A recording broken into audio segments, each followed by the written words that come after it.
Director Morris is absent. Vice President Boyston. Here.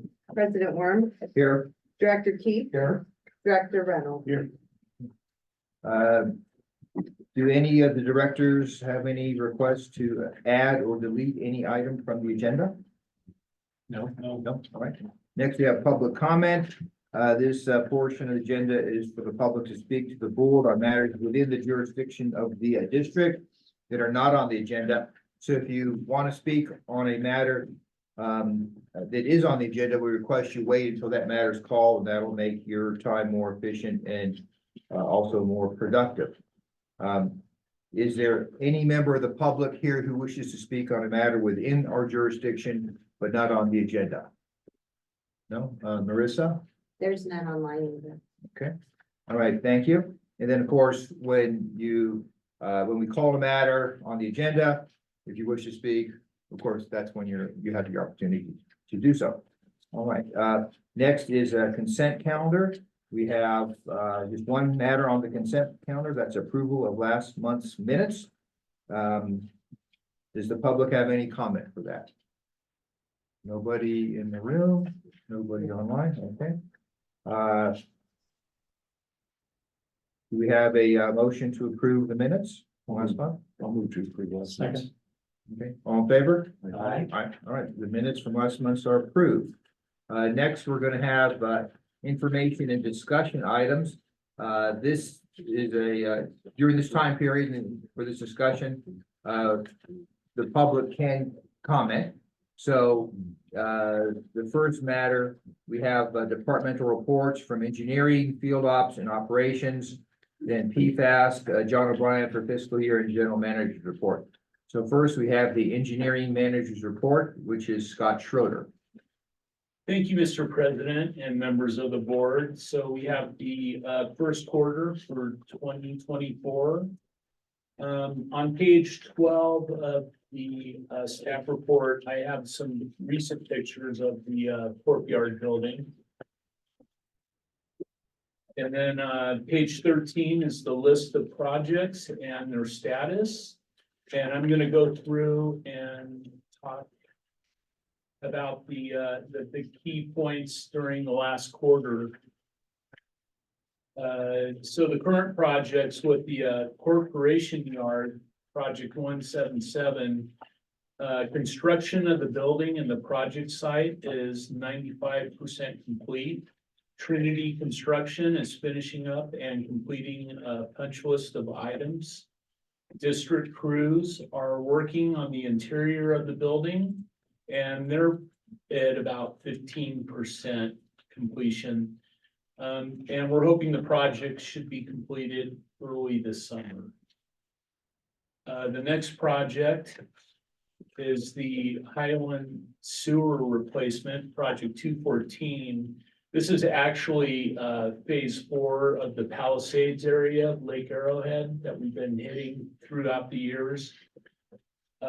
It's an action item tonight, and I will cover that in greater detail later. And a newer project we have is the Village Service Lines Replacement, project 249. This project will replace 580 linear feet of 2-inch steel service line with new 2-inch poly line. There's 12 meters that are being relocated adjacent to the water main within the water easement. So a lot of these meters are at the buildings and our mains out in the middle of the peninsula. So this will move the meters within the easement and make it's like less that we have to care for.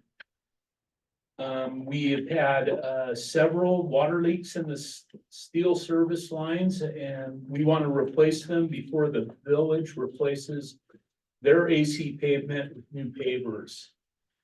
So this project's currently out the bid. The bid opening is on May 15th, and it will be a board action item at the May board meeting. And well 5 rehab. This is the well on the country club adjacent to the 16th fairway. Our contractor, L.O. Lynch, was on site yesterday to pull the pump and televise the well. We will have a report and a scope of work soon, and we will put the project out to bid. We were kind of delayed on that one due to weather. And I want to report on a new project that we just kicked off last week.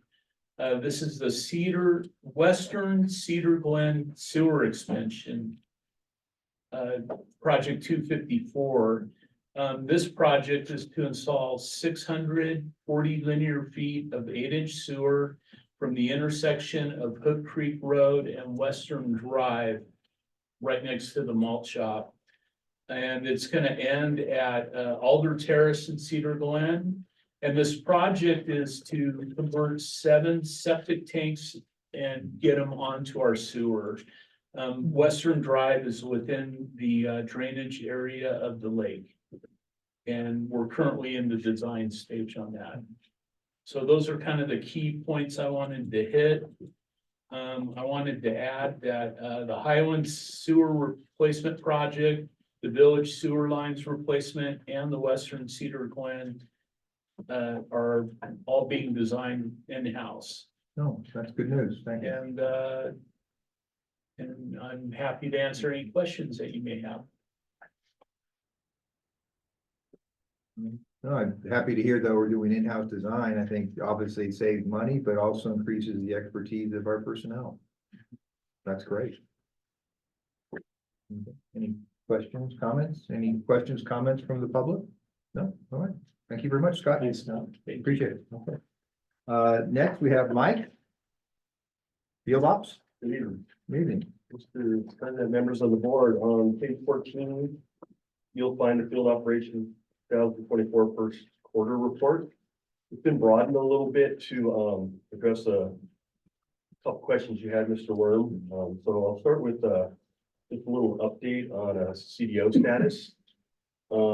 Since the adoption of the CDO, the cease and desist order, that is, on March 14th, 2013 through June 30th of 2023, the district has completed 540 pipe repairs, supplying 29,468 linear feet of pipeline, replaced 14,510 linear feet of pipeline, and rehabilitated and or repaired 2,089 manholes within the district's wastewater collection system.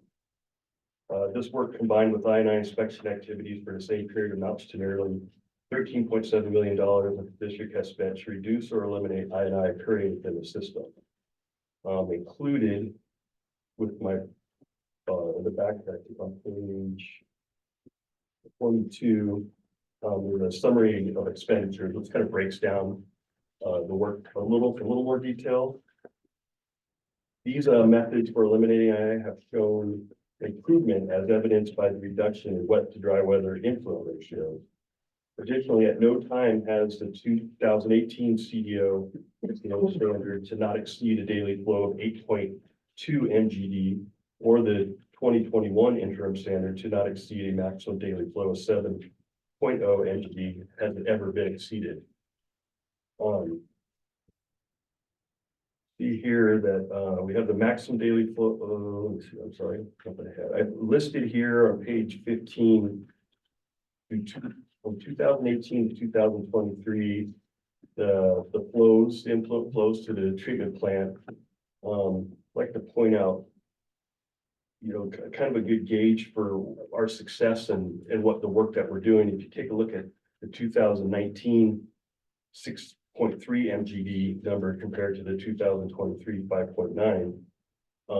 In 2019, that was a storm 12 inches above normal being 40 inches. And in 2023, we had 40 plus inches above normal. And you'll see there's an improvement in 2023 with significant amount more rain precipitation.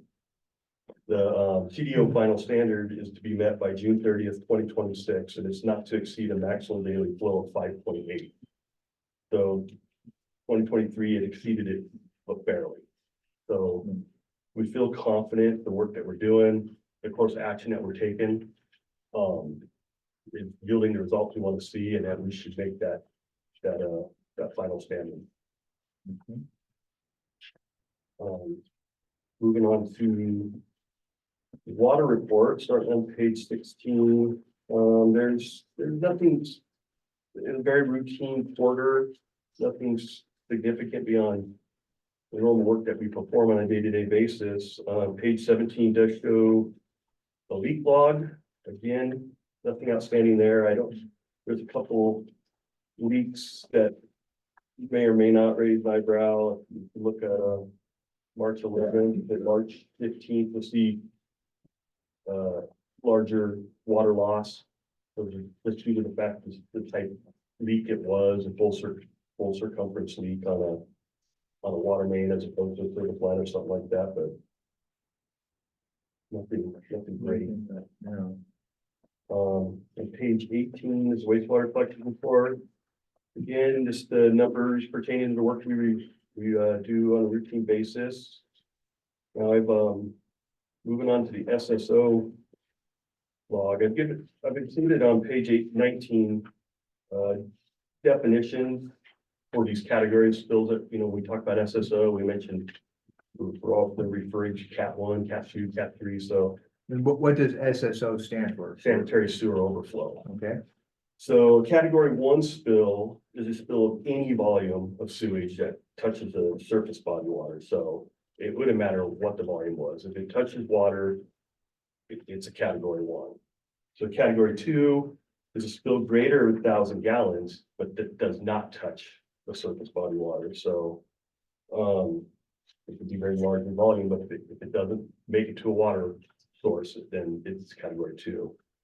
Category 3 spill is equal to or greater than 50 gallons, but less than 1,000. Again, not touching a body of water. And a newly added one is category 4, which is a spill of less than 50 gallons. That's newly added by the state. It's just how they're categorizing them now. Not something we've been referring to in the past. Had we been, many of the spills that we do talk about would be a category 4. And in the past they're being shown as category 3. It's just this new category kind of breaks it out. And so when you move on to page 21, you'll see our SSO information. Now I broadened this in 2021 to kind of, to be completely honest, we haven't had an SSO since the second quarter of 2023 when the bidding to present. But I broadened it to 2021 to kind of, be able to see, what we typically see. In the category 3s, I think we have like 10 listed there. 4 of those would now be category 4s. Just to touch on the category 2, that was in, and I did report on these at the time for the quarter that they came out of, but just to remind everybody that was on November of 2022. That was on our outfall. That was treated effluent water that spilled out near the rifle range. Didn't make a waterway, but it was large enough in volume to be a category 2. And the only category 1 we've had since 2021 was on the lake's edge itself. That volume was 2,875 gallons, all of which did flow into the lake. And that was a result of trail maintenance that ALA had done, and they had driven steel rebar through the main that created the stoppage. Beyond all of that, if you have any questions pertaining to a particular part of this report, I'd be happy to answer. Any questions from the board? No, okay, I appreciate the information. Mike, do we have any questions from the public who are present? No. How about online? No? Right, okay. Thank you, Mike. Sure. All right. Next we have Matt Brooks. Thank you, Mr. President, members of the board. This is my operations manager's report. That's a information item that gives an update on water delivered in this calendar year. So starts on page 23. On page 26 is where I do the analysis monthly, and this is more of a quarterly analysis, and I talk about the things that jumped out at me. When we're looking at March of 23, our consumption's way down about 23.4% this year versus last year, but that had everything to do with Snowmageddon. And so that also, our quarterly numbers, our consumption's down this year when compared to the first quarter of 23. And it has a lot to do with that event and the fact that we were not physically able to get to some of the water meters to shut them off, and some of the frozen broke-ins and the challenges we faced in those times. We have less groundwater, or we've extracted less groundwater this first quarter than we did last year at this time. We have 2 wells out of service right now, well 2 and well 5. As Scott mentioned, we're working in the process of a project to rehabilitate well number 5, which is our highest producing well. And so the contractor was successful yesterday in pulling the pump and motor. So next step is for them to run a TV camera down through there, so we could just see what kind of rehabilitation we need to do. And then that job will go out to bid to rehabilitate that well. And we're hoping to get that online this summer, you know.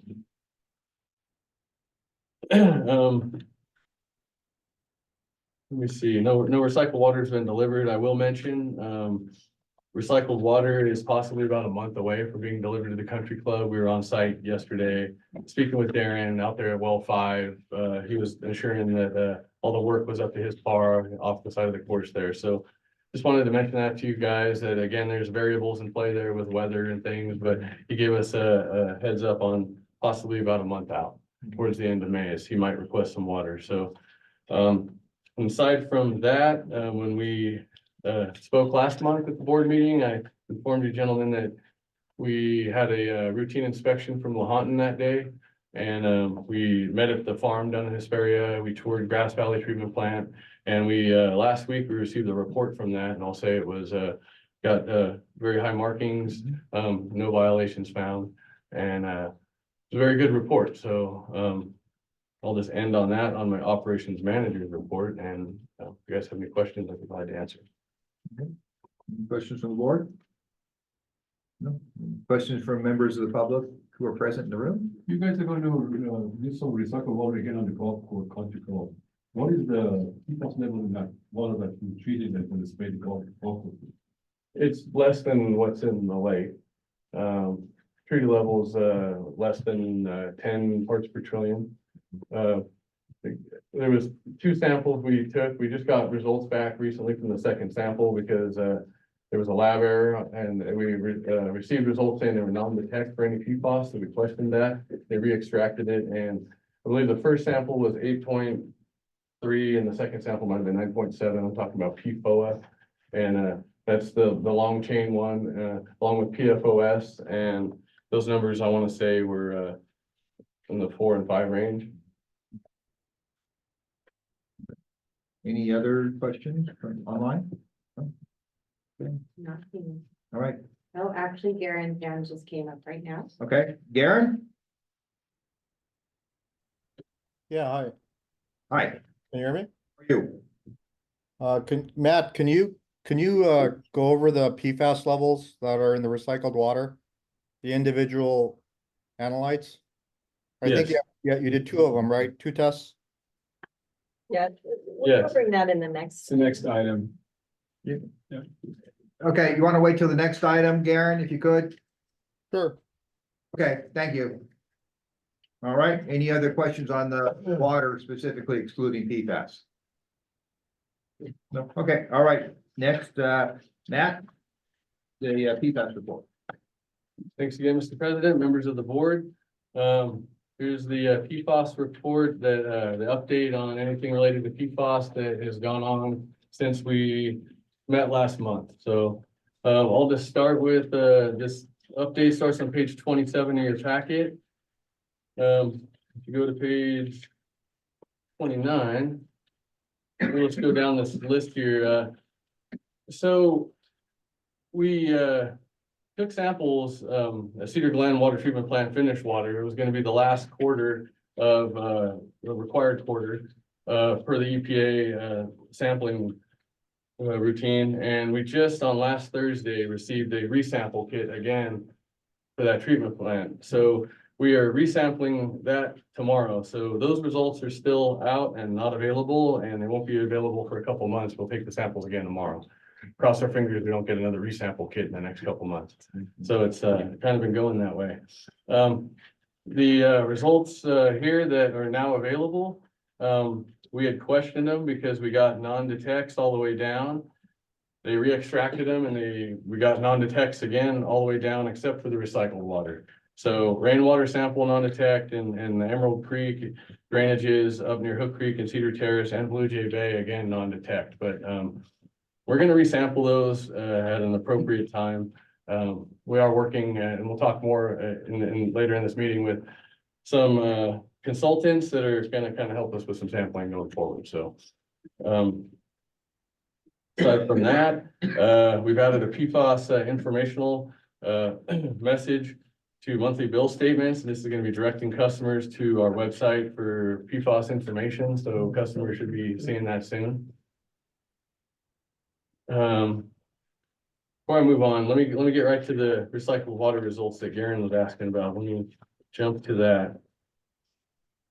All right, so the results that we got, well, when they re-extracted the sample, we have a 9.6 parts, and this is all in parts per trillion. It's on page 34 of the packet. Okay, Okay, yeah, just in case people are following. thank you. 9.6 PFOA. PFOS was 8.8. The previous sample was 4.2.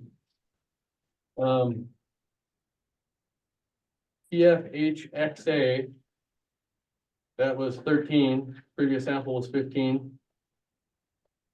And the rest was, we had one more. PFPEA was 8.4. Previous sample was 12. And we have the rest non-detect, where we had a couple minor hits on the previous sample of 2.4, 2.1. Again, we're talking parts per trillion, and these are right at the level whether they're able to detect them when it's 2.4 on one round and non-detect on the next. So very similar to what we saw previously. So those are the most recent recycled water results that we have. And it's interesting to compare them to the raw water on page 30. Okay. So if you compare the It is, recycled yeah. water The to recycled water has the raw water samples significantly less. on page 30, the raw water is low. I mean, the recycled water is lower. Is lower. Yeah, thanks for pointing that out, Catherine. So next I'll move on to the district received a draft of the preliminary design report from DUDEC. We're working on finalizing that with them, and I believe Sam Hawkinson from DUDEC is online, and I think he'll be available to answer some questions right at the end of my PFAS update here. Okay, So he'll be able to talk on the preliminary design report that DUDEC's helping us find the appropriate treatment for our treatment plants to remove PFAS from the drinking water. So appreciate you showing up, Sam. Talk to you in a minute.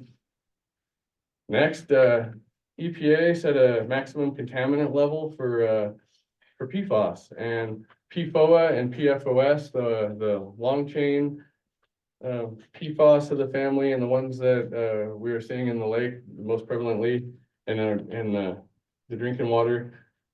Those have maximum contaminant levels of 4, as we anticipated. That's what the EPA came down on. So public water systems must complete the initial monitoring by 2027, which we've already completed. And then we also have to have ongoing compliance monitoring and inform the public of PFAS levels beginning in 2027. which we're already doing. Yeah, and ahead of that, we will be including in the consumer confidence report that goes out and is required to be in the hands of the public by July 1st. We will include the PFAS hits in that. So any PFAS levels that are in our finished drinking water will be in that. Also, along with that, public water systems have been given 5 years up to 2029 to implement solutions if levels exceed these maximum contaminant levels of 4 parts per trillion. So we're ahead of the curve on both of these. Again, we've finished the initial monitoring. We're notifying the public. We're making them aware of the levels, and also we are working with DUDEC and finalizing a preliminary design report and working towards getting treatment installed, most likely anticipating ahead of the 2029 requirement. So we We had a phone meeting with a company called BioLargo to discuss an emerging technology for PFAS treatment. That was on April 10th. And we had a follow-up call on April 18th where we invited DUDEC, who's doing that preliminary design report, to see if they wanted to sit in and learn about this emerging technology, and had a great conversation, and we're still kind of evaluating that to see if it's something that would be a fit here, if it's something we even want to consider. So very new technology. So next, we had a phone meeting with Battelle to discuss the results from their desktop review. We have a consultant from Battelle online here, and Shailene, she will be talking more when we get to that action item later in the meeting. Okay. But they're recommending moving forward with a more advanced and comprehensive sample analysis of 5 to 6 of our sites. And so that's what we're going to be discussing. That's what the action items for, is that sampling program, moving forward with them. Yesterday, we met with the DUDEC's PFAS expert. They also have a PFAS expert that joined them about a month ago. He has been in the PFAS business for over a decade, so he's also very well informed on this.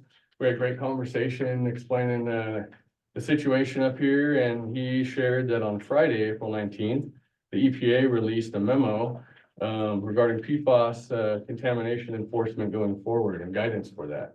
So this guidance provides liability protections in certain circumstances for parties that are not primarily responsible, and included some of the following entities are community water systems and publicly owned treatment works, which would be wastewater treatment plants. So that just came on the 19th. So we had some talk about that. Based on the entities that were grouped in there, the community water systems and treatment works, that they were considered passive receivers of the PFAS chemical. So we're receiving it, we're not creating it, and we're not adding to it.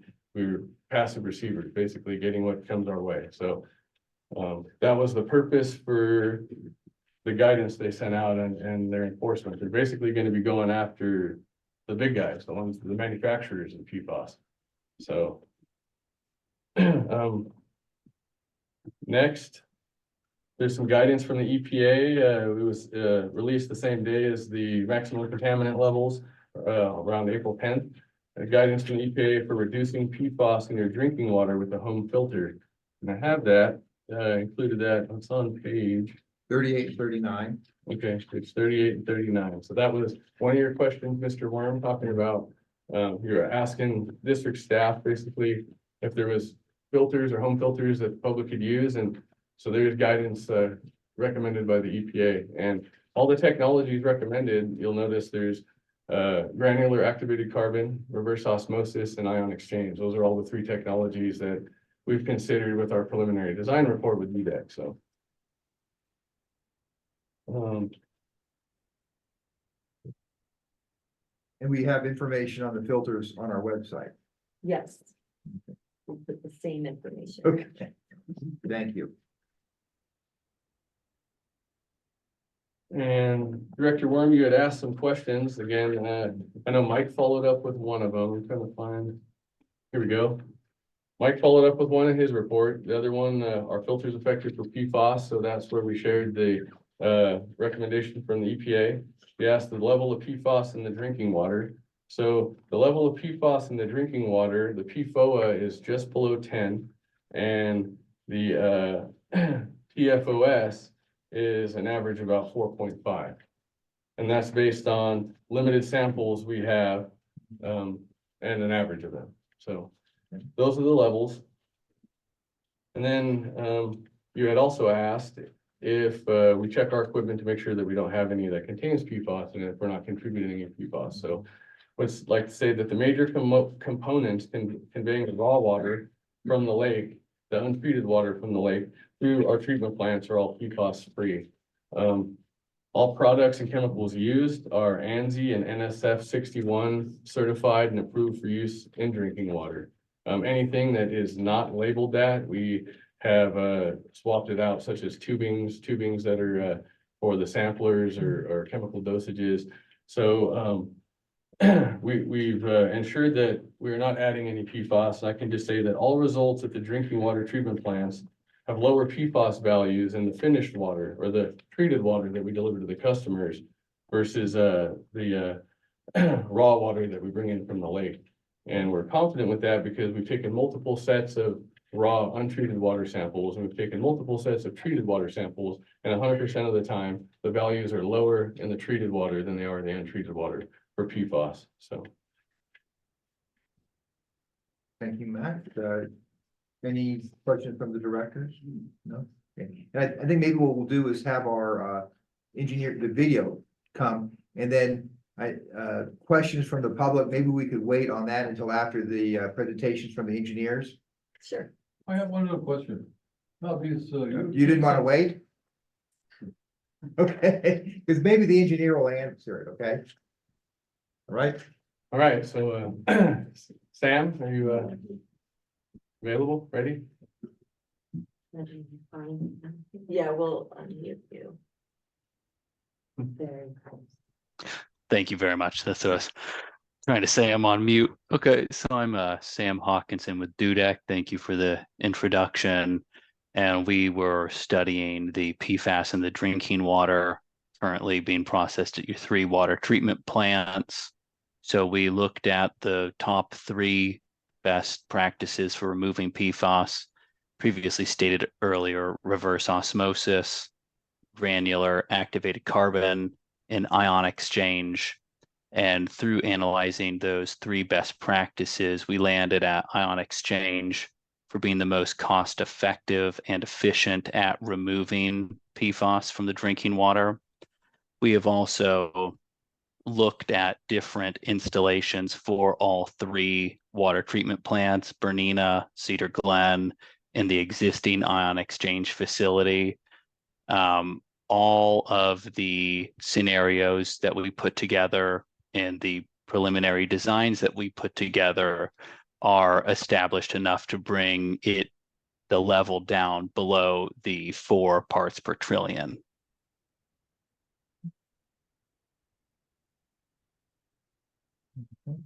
and this is John Worm. Can you give us a progress report on the design or when that might be started?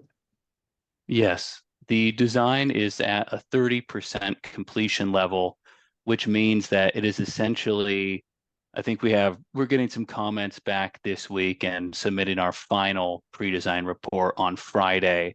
After that, it's essentially ready to be put out to bid. Oh, okay. So within a few weeks, we should be able to put it out to bid for the construction. Do I understand that correctly?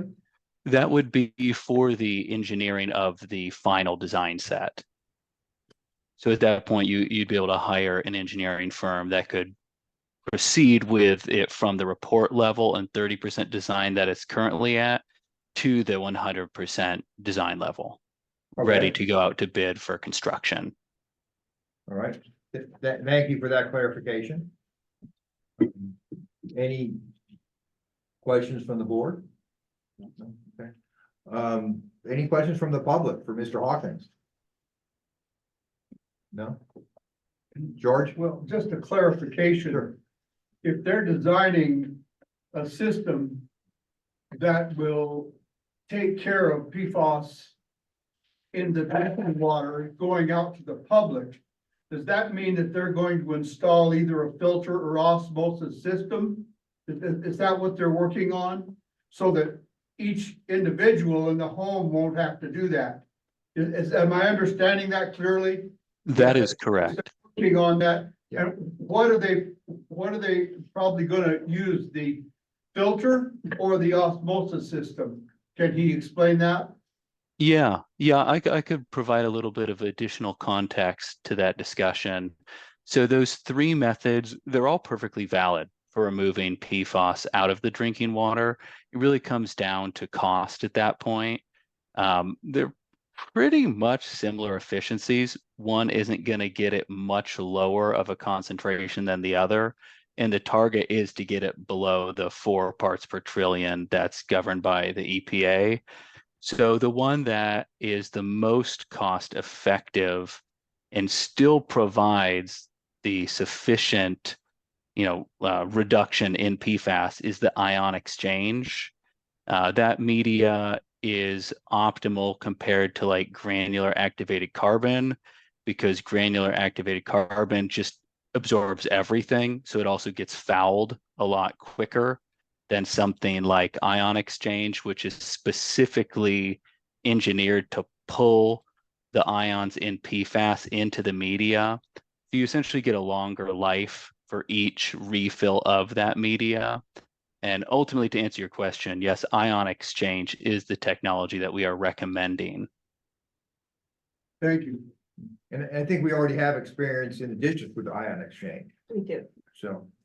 Okay, and Sam, thank you for that explanation. You managed to put engineering into an understandable English language. Well, I appreciate that. Yes, thank you. Any other questions from the public? We have Ted. Ted? Mr. Hawkinson, thank you very much.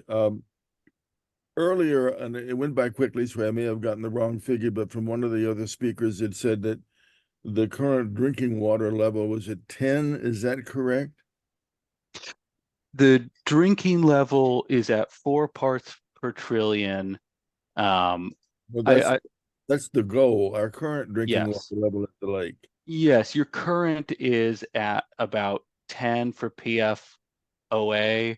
In our design, we assumed the worst case scenario, your highest PFAS concentrations for our system, which our system is assuming 20 parts per trillion for PFOA, 10 parts per trillion for PFOS, and then 5 for some of the smaller subspecies.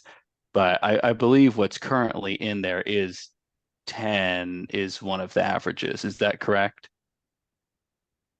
Yes. Yeah, That's correct. and that's for, and then for PFOS is at 4.5. Yes. Okay, so we have 10 for PFOA, 4.5 for PFOS. So the Correct. one we're close to already. Mhm. Mr. Hawkinson, assuming the figures that you found now, first off, assuming that 10 and 10 figure, I forget, what was the other figure that was quoted there for the other PF? 10 and 4.5 for PFOS. okay. Assuming that, what is your prediction in terms of when the plants will come online that will reduce that to 4?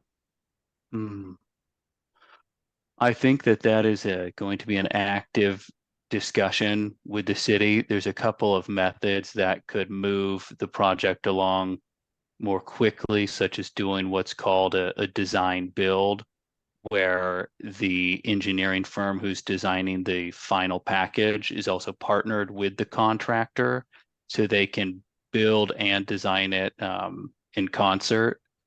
And I believe, I'm not entirely sure the timelines that the city's laid out for this. Wonder if maybe someone from the city could speak to that.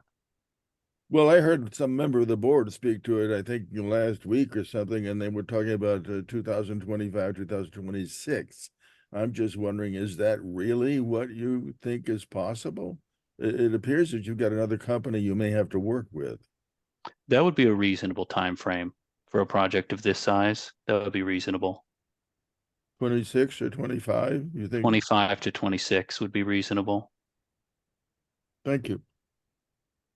Okay. Thank you, Ted. Any other members of the public? We have Marilyn. Marilyn? Good evening, everybody, and thank you for this meeting. I would want to Thank know, you for talking. thank you. I want to know a few things.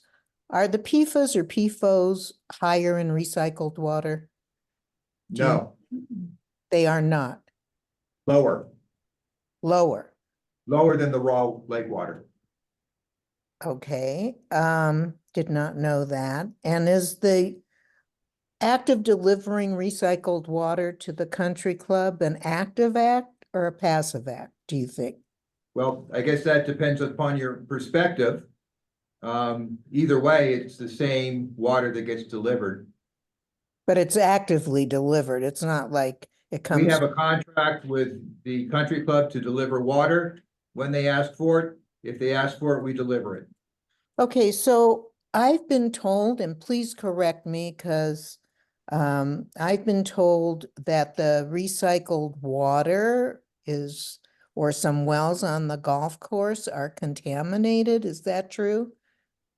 Matt can talk to that, but I wouldn't call them contaminated, but go ahead, Matt. Yeah, no, our groundwater is actually very low with PFAS. We have one well that has higher levels, but that well has also been suspect to contamination to surface water. So we've noticed in the past after rainstorms that same well goes positive for total coliform or BACT often. And that's at the bottom of a drainage. And in that local area, there are lots of horizontal wells that are on private property where it appears like in the past, homeowners might need to relieve some of the groundwater in it. That well in particular does have some PFAS, much lower levels than what's in the lake.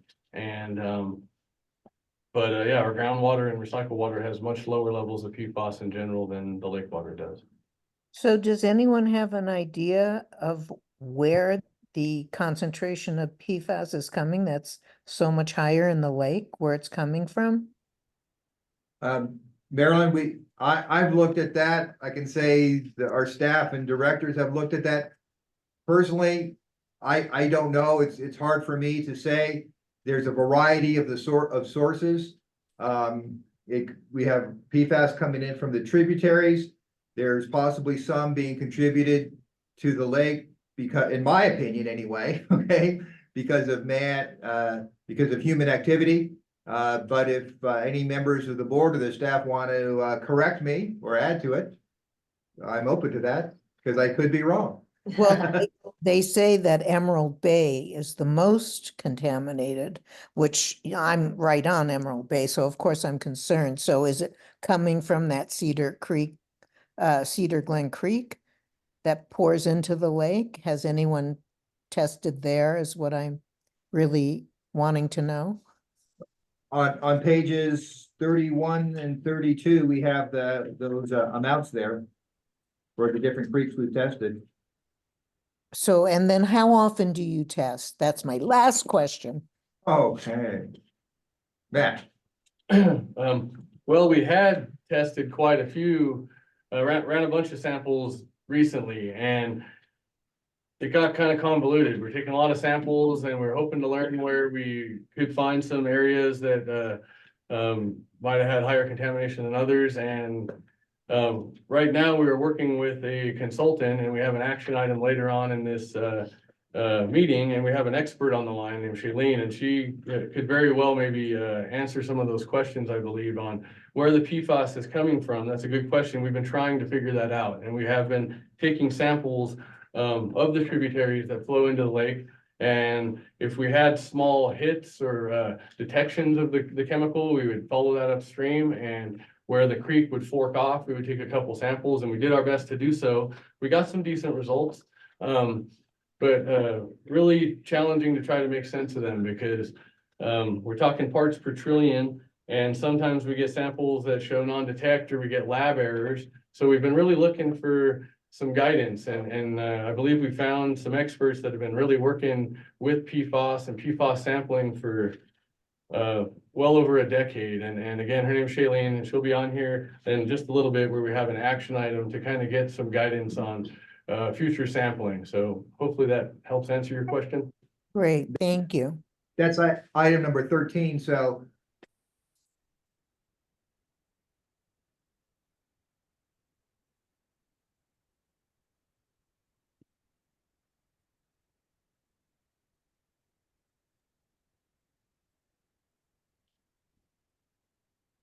Hello?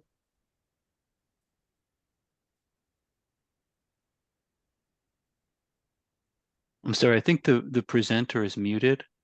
Hello?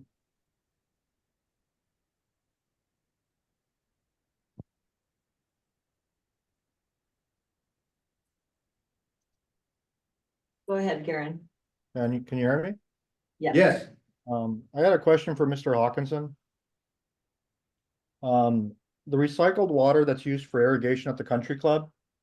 The PFOA level is 8.7. The PFOS is 4.2. The PFHPA is 4.4. PFHXA is 15. And then the PFPEA is 12. All the analytes combined are roughly around 50 parts per trillion. In your expert opinion, is it reasonable, does it make sense to take water that is known to have PFAS in it and use it for irrigation purposes in a residential area? Hmm. Would you do that? That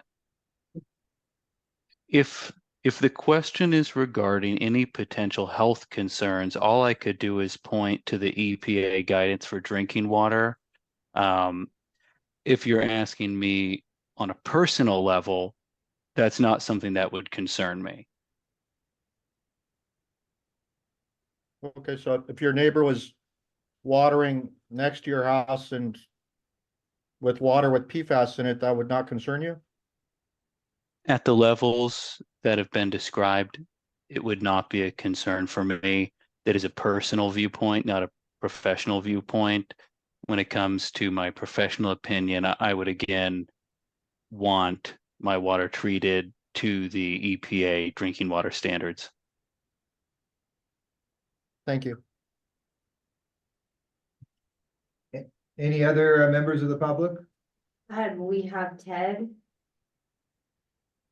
I mean, he's already spoken, it's within your discretion. Yeah, but whether you he wanna didn't, have- he didn't use all his time. So Ted, you have another question?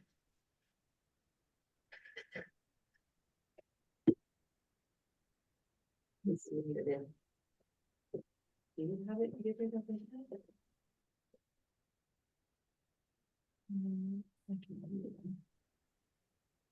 It's not muted. All right, well, I'm There, muted. Here we go. I was concerned only because a moment ago I heard something sailed by the lady who was asking questions about recycled water. It sounded like someone said there's no PFAS in recycled water.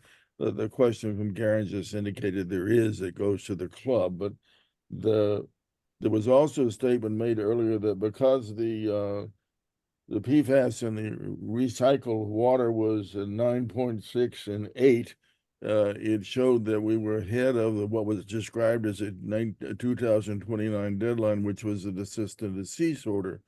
My question is, and that's for another speaker, not for Mr. Hawkinson.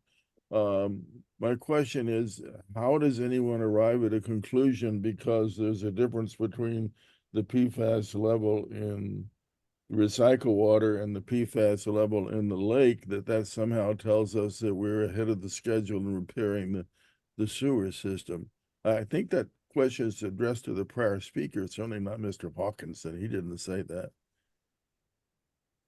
Well, Ted, the raw water from the lake Am I talking levels to the prior higher speaker, or am I than talking to an attorney again? Ted, Yes. the raw level waters from the lake are higher than the recycled. Does that answer your question? The raw water levels from the lake, no, it doesn't answer my question. He somehow, the level in the recycled water and the levels in the lake have something to do with whether or not the community services district is repairing its sewer system on time. I'm just trying to figure out how he came to that conclusion. He didn't come to that conclusion, I believe. He did not. I think what Ted's referring to is Matt's deadlines regarding 2027. Okay, We're yeah, required within a certain time period to do certain things. Yes. And we're ahead of schedule. I think that's what he's talking about. okay, Mr. Height, so, yeah, we have requirements, based on the public water system as far as having to do the initial monitoring by 2027, which we've completed, along with notify the public of the levels of PFAS in the water beginning in 2027. And in by 2029, all public water systems that are above the newly adopted maximum contaminant level of 4 parts per trillion need to have a solution in place, such as treatment or a blending plan, to bring their finished water quality down below the 4. So right now, the EPA is only kicked out maximum contaminant levels for drinking water. So right now, we're only talking about drinking water, and Oh. recycled water and wastewater does not have any maximum contaminant levels yet. I understand all of those facts, but what I'm confused about is a statement was made earlier that we are on course to meet the requirements of the cease and desist order to repair the sewer system actually by 2023, by 2025, I'm sorry, by 2020. 2026 is when the cease and desist order, the final standard needs to be met. The final correct standard is to be by 2029, but I'm trying to understand how these figures tell you anything about us being on schedule. I'm very happy to find out we are on schedule. I'm just trying to figure out how you arrived at that conclusion. Well, Ted, if I can jump in here, I think you're confusing Mike Blackwood's presentation with the cease and desist order from Lahontan, in which I think we're supposed to be in compliance with that. Is that 2026? 2026. 2026. So that's the cease and desist order for our wastewater. And then the PFAS treatment is required to be in place by 2029. So we're going to comply with both. Confusing the two, and Mr. Worm, I think you're the one I'm talking to. The PFAS is not 2029. I just want to know about the cease and desist order. Is there any comment being made here about us being on schedule for that? Yes, this comment is that we are on schedule, both from me and from Mr. Blackwell and from Lahontan. Based on what material have you concluded that? Mr. Blackwood presented that, and Lahontan is happy with what we're doing. That's not the question. What is it about in your statistics that show you're on schedule? You have 190 miles to go. You're kind of past your 5 minutes already. But That's the 5 minutes. You keep talking. I keep asking the question, and all you do is avoid answering it. No, do we need to repeat the thousands of hours of man hours and the miles that we have replaced in our sewer system? Because I think what he's getting at is all the nonsense that we keep hearing that nothing is being done to our sewer system. So I think what Ted's trying to ask is, how do we meet the deadline? Will you meet the deadline of 2020? I think it's 20. Yes, Ted, it's based upon all the work that we've been doing for many years. Despite the fact that we're hearing we're not doing any work. We're doing a tremendous amount of work. So based on that work level, we are going to meet our deadline. Right, and well, in about 11 years, you've done about 10 miles, and you have people who have any questions? No. Okay, all right. Thank you, and I think that, I have a question. okay, Now, you have these wells that you're going from the groundwater table. These things don't have any PFAS in them, do they? One of them has PFAS. 4 out of 5 have no PFAS. Okay, why don't we use for our drinking water? Why don't you use those wells and don't bother about the lake, rest of the thing? We are using the wells, and actually they get treated at the golf course themselves for uranium and gross alpha. And then they go from there and blend at our surface water treatment plant. And that's, we blend it there and we deliver it to the customers, but there's not enough well water to satisfy the demand of the community. We could produce somewhere around 200 gallons a minute of well water, and that's all. And We did 4 wells, or we do that one? yeah, I mean, we alternate them, and so if we had them all running every day, that wouldn't be good practice, and we burn them out, and we run part of them in one day and the other half the next day. So we are. How long would it take to drill a few more wells? It would take a long time. We're in the process of drilling one right now, right next door here. Wells are a challenge up here. This is fractured rock. We don't have a groundwater basin like a aquifer. We don't have an aquifer up here, so we've drilled many wells and been told by consultants that we're going to get X and we get Y after we drill it. So it's a challenge. It's an expensive venture. Well water up here has naturally occurring gross alpha and uranium that needs to be removed. And if it was that simple and we could drill some 1,000 gallon per minute wells, I'm sure we would do that. But it's just not an option. How much PFAS is in this? We don't know, bottled water is not nearly as regulated as tap water. So we have no idea how much PFAS is in here. Nope. Do you think there's as much as maybe that's in the lake? There's nothing in it, because, most of the drinking water that you get down the hill is almost zero. You guarantee me this, Ben, know that who this got- has who- zero PFAS listen, in it? no, listen, I'm not guaranteeing you what's in there, I don't know who made it. No, I'm asking you to, because we're being asked the same But question. you better call Is them. this safe? Is this safe? Must be, if they're selling it, Is this safe? Oh, should be. Do you know how much PFAS is in I'm there? asking you though, can you guarantee me this is safe? No, The can guy you- I don't think you The can. guy that can guarantee you that. I don't think you can. Call that phone number on that thing and ask him. Whoever made that. Call the phone number.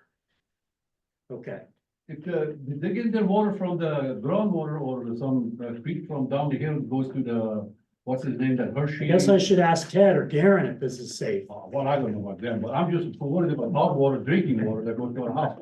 I don't care what's in that bottle, you know?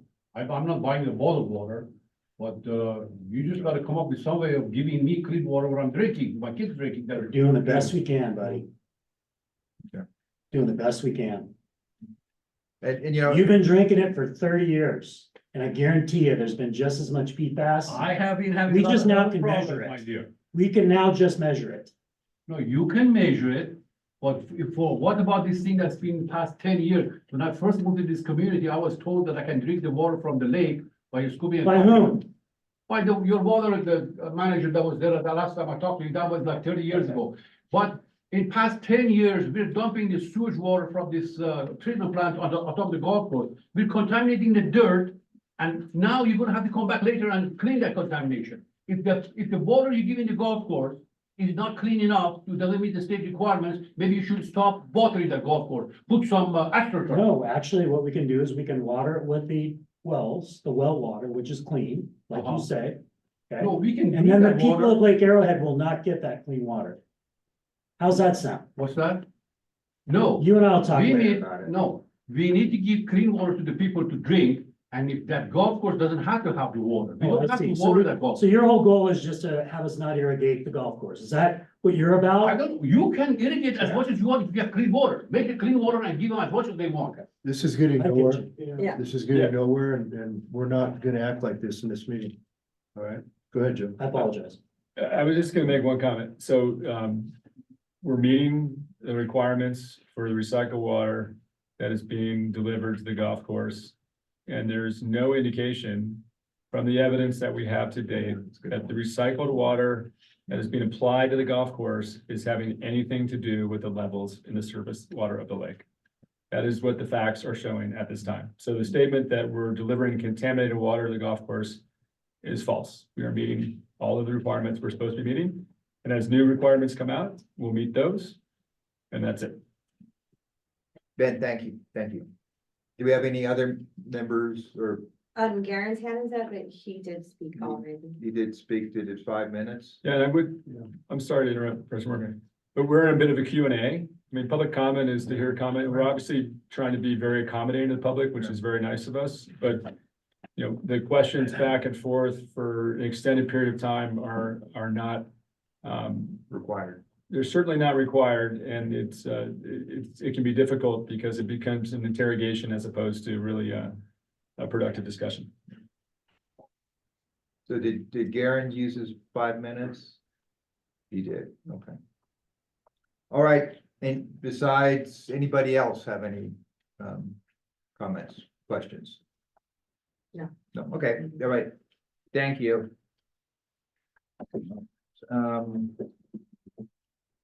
Next, Catherine. Actually, I'm gonna turn it over to John. Oh, I'm sorry, John O'Brien.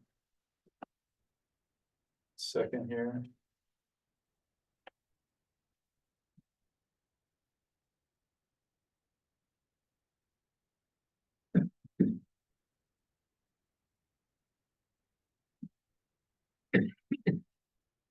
Thank you, President Worm, members of the board. Beginning on page 40 of your agenda packet is an informational item for the 2024-25 and 2025-26 district budget. This presentation will cover summaries of major budget areas, upcoming calendar events, as well as some of the challenges that the district faces in the upcoming budget cycle. And once again, gives the board an opportunity for any inputs and or goals. As we move through the slides, please feel free to stop me at any time with any questions. So first of all, why is it that we budget? Number one, the budget provides a blueprint to prioritize the district's goals. Just a little bit on that, is that this blueprint is prepared by the finance department with input from all other managers as well as supervisors. Submitted operational budgets are analyzed and compared to previous year budgets and actual costs. Finance staff then determines cash reserves available, working with other departments to determine priorities for projects, making sure that cash flows are sufficient to cover day-to-day operations, debt service, and other infrastructure needs. That then authorizes the expenditures so that we can meet those goals, demonstrate stewardship over public funds, allows district to consider upcoming challenges, as well as keeps us compliant with California code. So to kind of tell the story a little bit of this particular budget cycle, we have a couple items I just want to kind of point out. Number one, we still have, we're still dealing with sustained inflation. I think everyone feels that. One of the other things that we also had was supply issue constraints. That has definitely gotten better since the height of COVID, but we still do have significant delays when ordering even sometimes routine items. The second on my slide here is a reduced consumption. We've seen reduced consumption over the past couple of years. So that's a little bit of a challenge with revenue moving forward. But basically, we're looking at probably about 10, reduce about 10% is what I'm kind of budgeting with. A 10% reduction in revenue? Yes, of the units being, yeah, so essentially. For water production. Yeah, for water for delivery. water, yes, correct. And is that taking into account the reductions that could be imposed upon us by the governor? That is not. So the governor might impose additional reductions and that would reduce our revenue some more. Yes, but there's Okay. nothing concrete on that at this point. Right. Okay. Next, we have CIP challenges, CIP being capital improvement projects, essentially our big capital improvement project challenges / unknowns related to PFAS. The last two items are actually tailwinds for us. We continue to see strong property tax revenue coming in, as well as strong interest income given the higher interest rate environment that we're in right now. So kind of moving to broad overview summary of the two big categories. And also as I move through these slides, the column headers in blue is the current year budget and the yellow headers are related to the proposed next 2-year budget years. So district-wide 24-25 draft budget includes total district revenues of 23.8 million. And total expenses of 20.5 million, with a resulting net income of approximately 3.3 million. The district-wide 25-26 draft budget includes total district revenues of approximately 24.7 million, total expenses of 21.4, with a resulting net income of approximately 3.4 million. This net income is what also allows us to fund our capital improvement projects. So to give a little more detail on the revenue side, 2024 year represents a 6.9 increase in total revenues compared to the previous budget year, while 25-26 reflects a 3.9% increase in total revenue. So looking at that first year of the budget, it looks a little funky as far as the distribution of how revenue's coming in. So the three water enterprises, which is Arrowhead Woods, Deer Lodge Park, and Rim Forest. That's reflecting reduced consumption that I was just speaking about. And then the increase in wastewater is mainly due to both the strong showing in the property tax revenues, as well as the interest income that I also mentioned earlier. Wastewater is not being, we're not raising it by 11%. These are really, what we see here is, those two very favorable tailwinds that are helping us. Moving on to the expenses. We see an increase in 24-25 overall expense of 6.2% and 4.5% increase on total expense in 25-26. Doing our best to keep things within line with inflation. Some areas are more troublesome than others. So I'd also like to highlight two areas that represent large portions of this overall operating expenses. Those are the personnel costs as well as the pension costs. So the 24-25 budget includes total personnel expense of $9.2 million, which is based on a 5% wage increase, but does reflect a 14.5% from the prior year budget, resulting primarily, and that's a result primarily from wage increases that took place during that prior year budget cycle and increases to the related accounts such as FICA and deferred comp.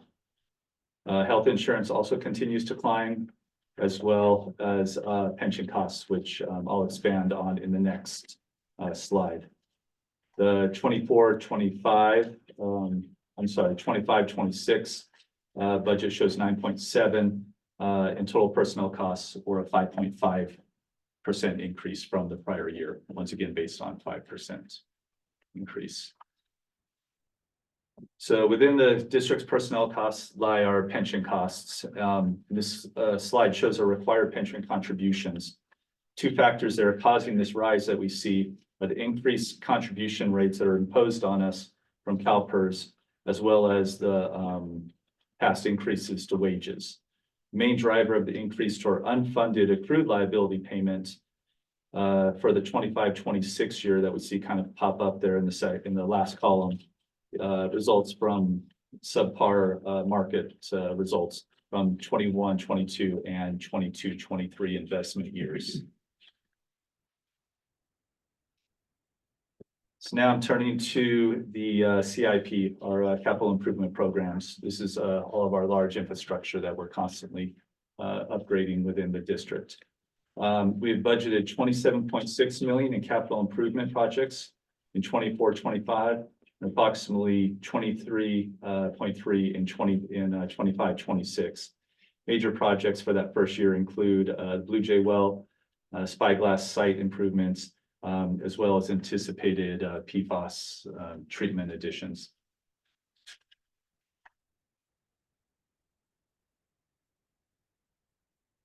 So I'm sorry, one too many. Debt service is very clean, straightforward.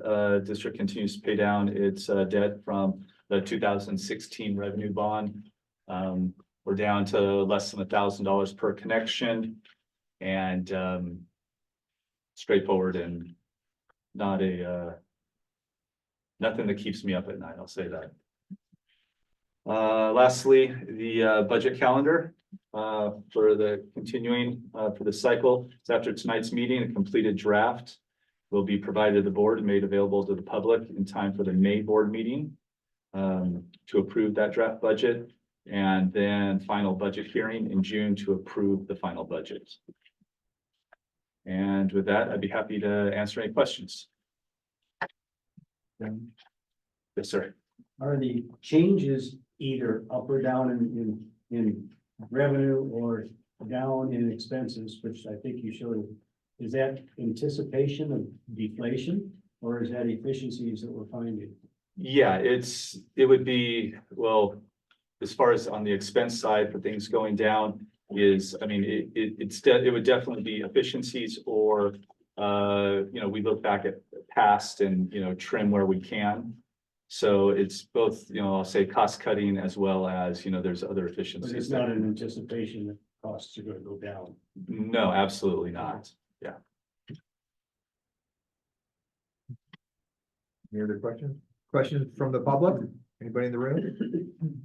George. I don't have a question for him, but I just, this is Garen said he only used 2 minutes and would like, when you get time, if he could have 3 more minutes. Okay, Garen. all right. Anybody online want to ask questions regarding this information item on the budget? We have Ted with his hand up. All right, Ted. Thank you. A quick question. There's an item here that says $10 million. It's on page 58, and it says $10 million for recycle water process upgrade. What specifically is that? What is the upgrade to whom, for why, for recycle water for $10 million? You only have a $22 million a year budget, so what is $10 million for?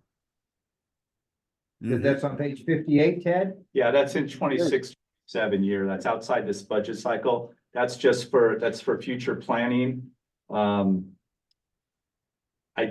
don't recall offhand.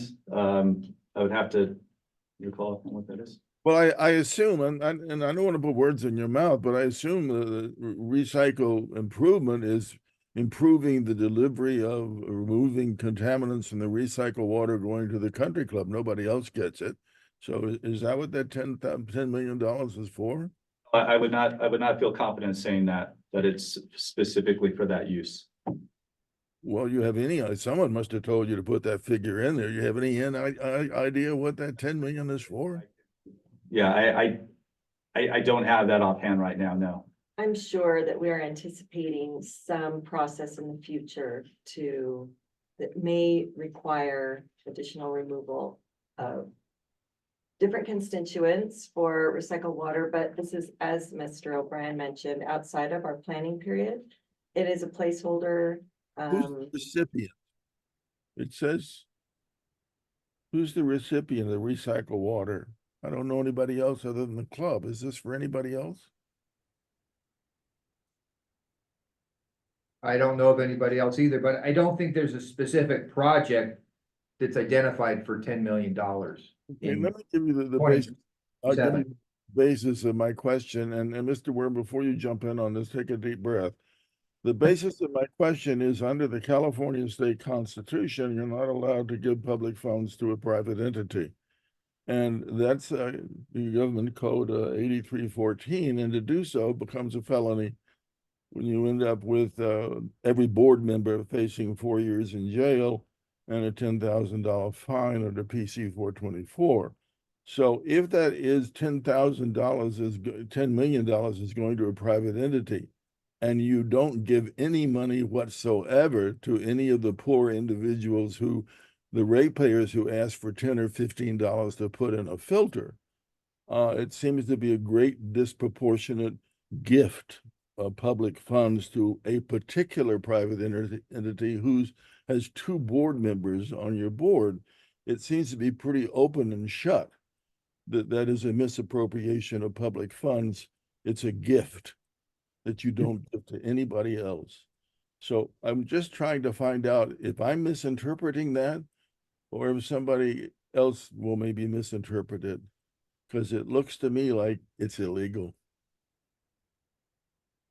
All right, well, thank you, Ted. Well, I was gonna jump in. I mean, again, we're in kind of a back and forth, and I don't think that we need to we don't want to get in a situation where people are keeping track of time that they used before and didn't use. But to the specific question, as John indicated, and Catherine, it's a placeholder anticipating that we might have additional costs to treat recycled water to meet changing requirements over time.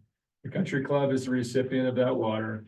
The cost of that will be determined by the board. There's a benefit to them getting recycled water as opposed to having to use potable water, which is more potable water that's available to the public.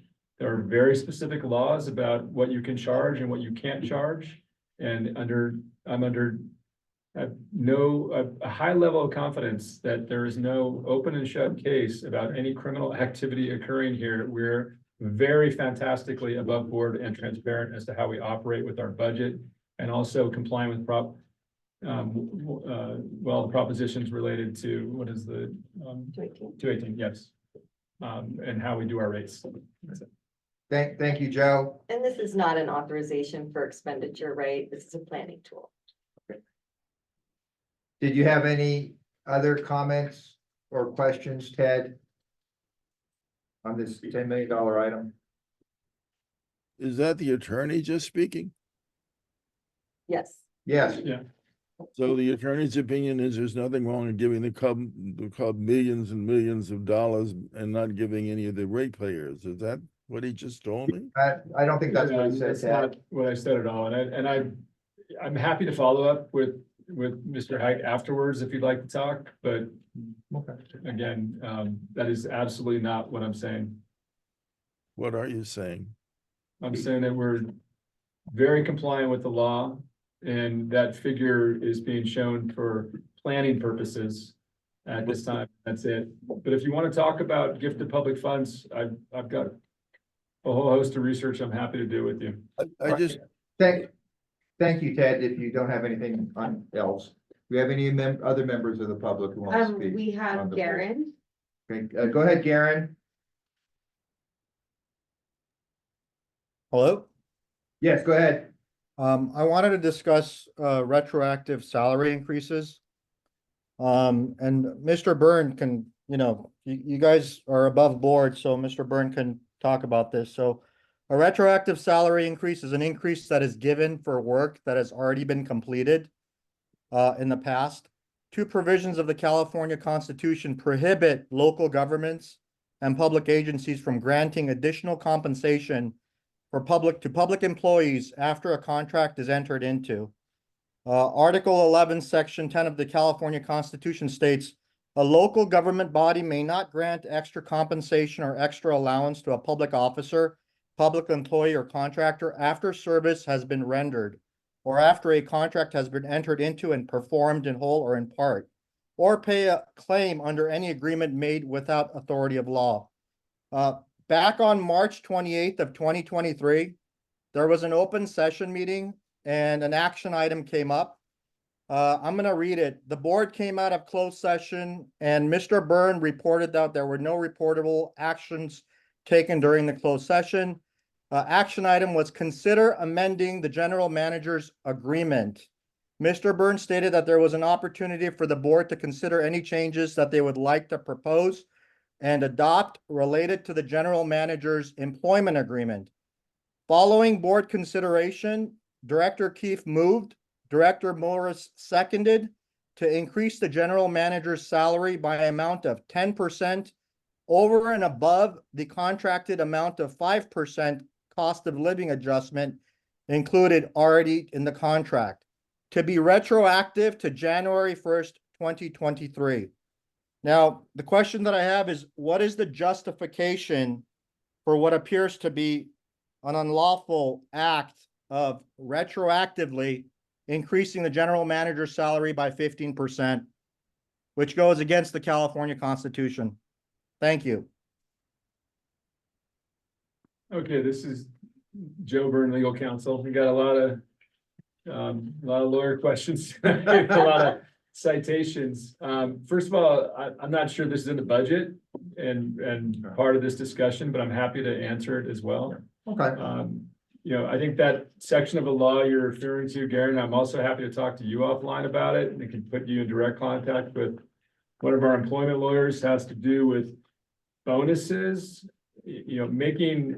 giving merit increases or salary increases or decision of the board or decision of general manager, and making them retroactive are essentially like getting a raise and saying we are making it effective the month prior, which is when the timing of these is not always in sync all the time with the fiscal year. So, or in fact, I think it is in sync mostly with the fiscal year with staff. So it's what you're referring to is trying to address a different situation. It's kind of more of like a incentive type thing. If I do X, then I will get an extra $50,000. And that is what is prohibited. But certainly a salary increase that's retroactive back to an annual date of employment is not something that's prohibited. But again, I'm happy to discuss that, and I'm happy to, again, we can get an employment lawyer that I work with on the call. All right. Thank you, Baron. Thank Any you. other, Yeah. That's it? Yeah. Okay, all right. Thank you, John, and we look forward to, more information at the next meeting. Thank you. All right. Next, we have, this time I'm correctly stating it, the general manager's report, Catherine. Thank you, President Moore. Okay. So, you had asked if we could maybe come up with some numbers related to if we wanted to consider providing rebates for in-home water filters related to PFAS. So I did a little table here, calculation, if the board wants to consider this in the future, give you an idea of what it would cost if we were to provide a one-time rebate of $30, $50, $100, depending on the participation rate for all of the residential homes. And you can see here, if we had like a 40% participation rate in the rebate for $30, it would be at a cost of $93,000. So if the board wants to consider something like that, let us know and we can put it on a future agenda. Can I ask you, Yes. the filter systems, these are ones, as you say in your report here, that are readily available to the public? They are readily available. I do caution people to make sure that it is actually certified, because sometimes they say it's in compliance with, but it doesn't actually say it's certified. So you kind of want to make sure that you can go to these websites that the EPA has provided and put in your filter that you're considering, and it will tell you if it is included. And you have, and I appreciate your work you've done on this, the rebate amounts of $30, $50, and $100 are filters available in that price range? Yes, filters, depending on the system, are available between, 30 to, thousands of dollars if you want to do like a whole home reverse osmosis system or something like that. Any questions from the board? No? Okay. Before I go to the questions for the public, I'd like you to finish the rest of your report. The only other thing I want to mention is that we are going to put out a email communication to customers tomorrow. So if there's anything you would like us to include, just a PFAS update. If there's anything you would like us to include as an outreach to the public, which we talked about at the last meeting, let me know. All right. Any members of the public who are present who would like to ask Catherine a question? No? Okay. How about online? Not online. Yeah. They're not interested in what you got to say. I'm joking. So, question, I think, open to the board. Would the board be interested in hearing a proposal on the filter system? Yes. Okay. Any other comments? No? Then, okay, then Okay. bring something as an action item, right? Yeah. Okay. Put it on the next agenda. Very good. All right. Thank you, Catherine. Sure. All right. Next is, we're going to, action items. Number 11, awarding a contract for the Highland Sewer Replacement Project. Scott.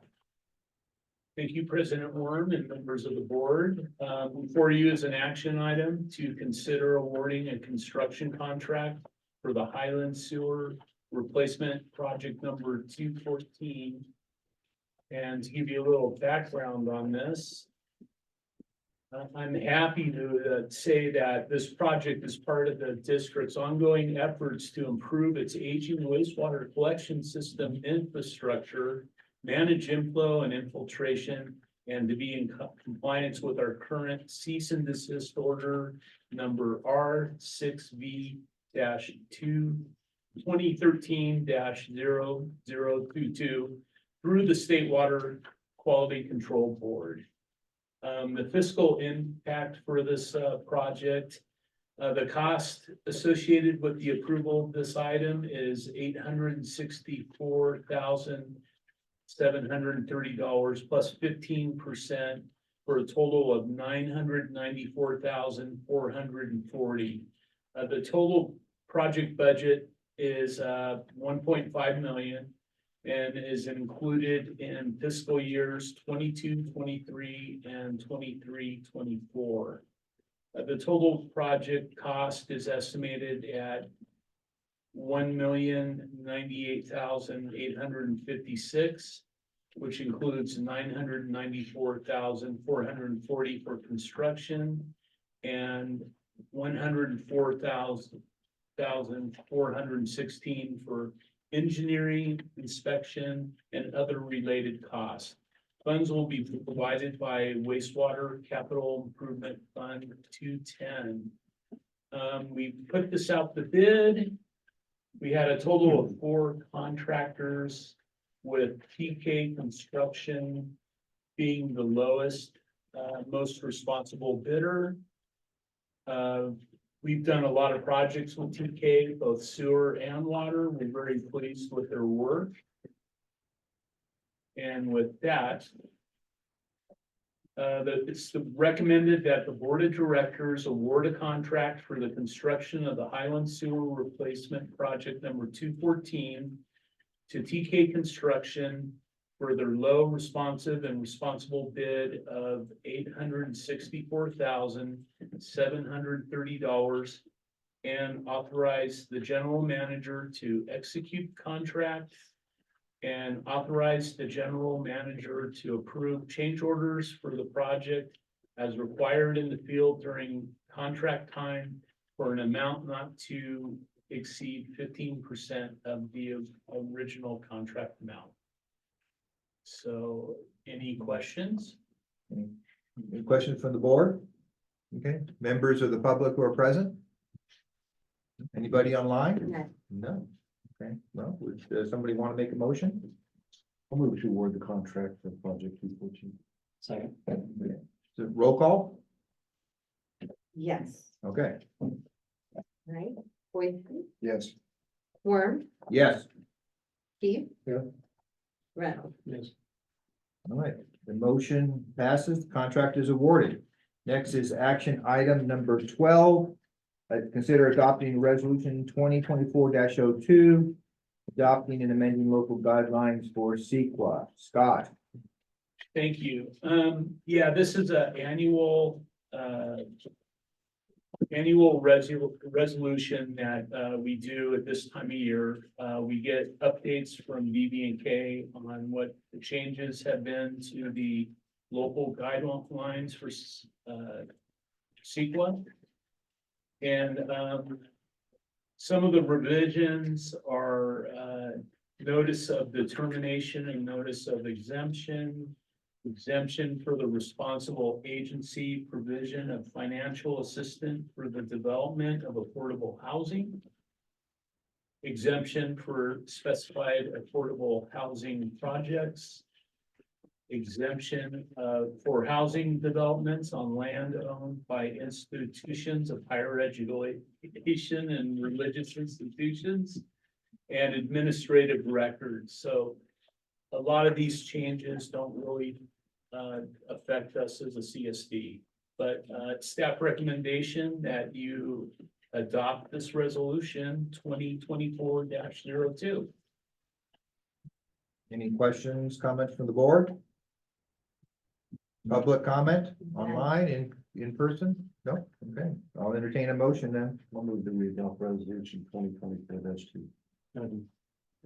Roll call vote? Boydston, Yes. Worm, Yes? Keith, Yes. Reynolds. Okay, it is adopted. Thank you. Okay, thank you, Scott. Now, action item number 13. Consider approving contract with Patel, am I saying that correctly? Yep, you are saying that correctly. For PFAS analysis. Matt? Thank you, Mr. President, members of the boards. We're gonna talk PFAS again for a little bit.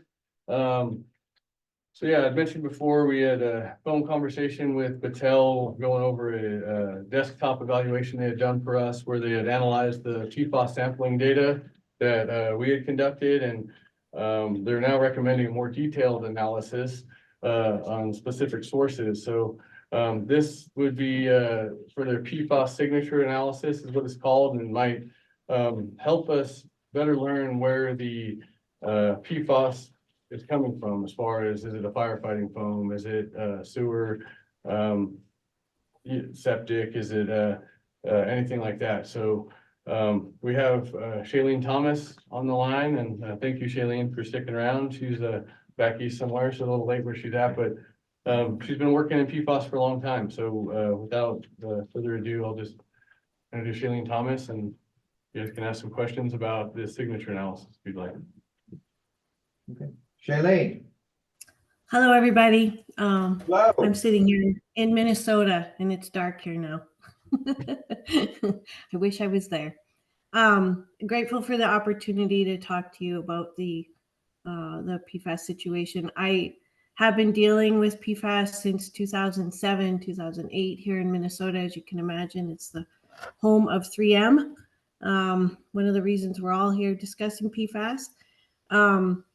But specific to this community and the data that we have, I think the district has done a really great job looking at all of the data, getting analysis. But what they've done in the standard analysis is identify specific PFAS compounds in a sort of absence presence evaluation, which is always the first step to any evaluation. So now that we know we have detections of mostly PFOS and PFOA, we can move into something a little bit more concrete. There are very low concentrations here in a relative sense for this community. So it's very difficult in looking at sort of what's around the community, the fact that it's quite remote really. There's not a lot of smoking guns, I will say, in terms of what potential sources are. One, because of the nature of the community itself, and two, because of the data that's already been collected. Those concentrations are quite low. So what we want to do next is, because PFAS and the family of compounds are really ubiquitous across products in use, as well as ubiquitous in the environment. Every product and every circumstance where we see PFAS has like a fingerprint. So think of it like your thumbprint. So what we've done is say, okay, absence, presence, we have these specific chemicals in our environment, in our drinking water. Now we want to understand where they're coming from. We want to do a broader evaluation of their fingerprint. So what Battelle is able to do is we do a broader analytical suite with something called high resolution mass spectrometry. That allows us to look at over 600 different PFAS analytes. We're focusing on those areas where there were higher concentrations, and run those through, come back with a suite of the analytical detections of this higher family of chemicals. And then we use a machine learning process where we compare all of those results to actual results that we see across our database of over 600 different analytes. So that database contains specific fingerprints for things like firefighting foam, landfills, paper mills, what else can we see? Metal plating, different products, municipal wastewater treatment. So all the samples that we've collected across the past 15 years that we've done work, we have fingerprinted and have this machine learning database. So we will collect the samples for your community, run them and compare them against this database, and hopefully come up with an additional line of evidence of potentially what the sources are of these contamination. If anything, we will be able to maybe rule some things out as to what it isn't, but it will, again, help us expand our multiple line of evidence approach, because it is quite difficult considering the very low concentrations in this community. I'll just stop there if there's questions, or if you want me to go into detail on anything further. That's part of the scope that's presented here. It's the first part that I think is around $23,000. The subsequent part that pushes it up to just over $50,000 is doing a secondary evaluation. Once we have that data, we will then go back and look again at those potential sources across the region. that may have been PFAS users, there may have been PFAS activity, and compare that to the data that we collected. Thank you. Do you have any questions from the board? I do. I have a question. How long at Battelle, the company you work for, how long have they been, I don't know what you call it, investigating, but dealing with PFAS and the causes and things like that? That's a very good question. So Battelle has been doing this work as long as I've been in it, since 2007, 2008 timeframe. If you're familiar with the movie Dark Waters, that talks about PFAS and contamination in a community in West Virginia, Battelle was actually part of the epidemiological work for that case back then. We've became the first analytical laboratory to become certified in the US in 2016. And fast forward to a year ago, we spun off a company that does full destruction of PFAS in waste. And we've been doing consulting all the way through since that time. So, Any questions from the public who are in the room? No? How about from live? We have a question from Ted. Okay, Ted, you're on. Ms. Thomas, I'm really glad you're here. You're in Minnesota, correct? yes. Yes, and Minnesota is known for having lakes for fishing, I think, as I recall. Very Yes. Lake Elmo, in fact, is Yes. which means you're on the forefront of knowing how to remove PFAS from water, such as lakes, I believe. And you use two processes. One is called SAF, is that correct? Yes, SAF. Yeah. The other one is called what? Something Pomora? I'm mispronouncing it. What's the second process? Might be electrochemical oxidation, but I'm not sure what you were referring to. Are you retained to give any information to our community services district about how to get PFAS out of our lake? Yes, we'd be happy to do that, have a separate conversation about that. I personally was working for that, the state of Minnesota on that case that you referred to. It was the $850 million settlement with 3M. I don't work with that firm anymore, but we'd be happy to talk about anything else you need to. And they paid you for developing what is really the forefront process for removing PFAS from lake water, right? That project done by the state to remove PFAS from the surface water. Yeah, they did pay consultants to support them to investigate, evaluate it. You know if it was successful or not? It is successful in the sense it's foam fractionation, it's called. Think of it like your latte, where you foam up your latte and the bubbles come to the surface.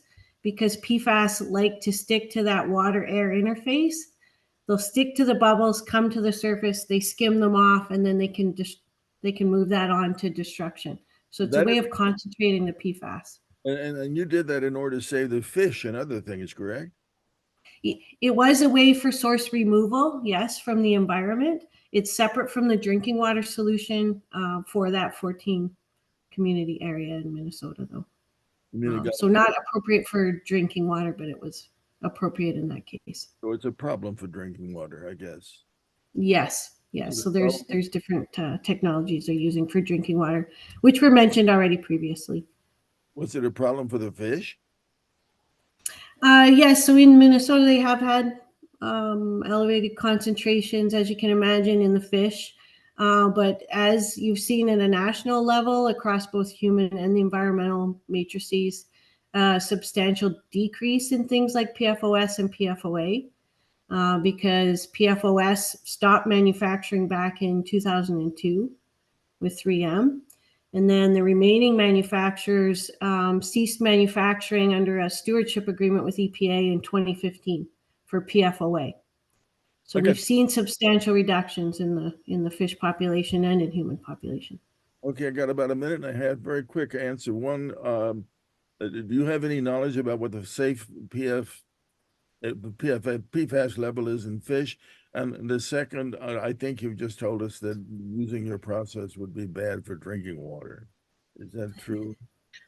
I don't want to say bad, but yeah, we don't have enough time to get into it today, but there's appropriate technologies. You have somebody here that's evaluating the technologies, but happy to talk about that more separately. I mean, about Just a matter of concentration and volume and that balancing act.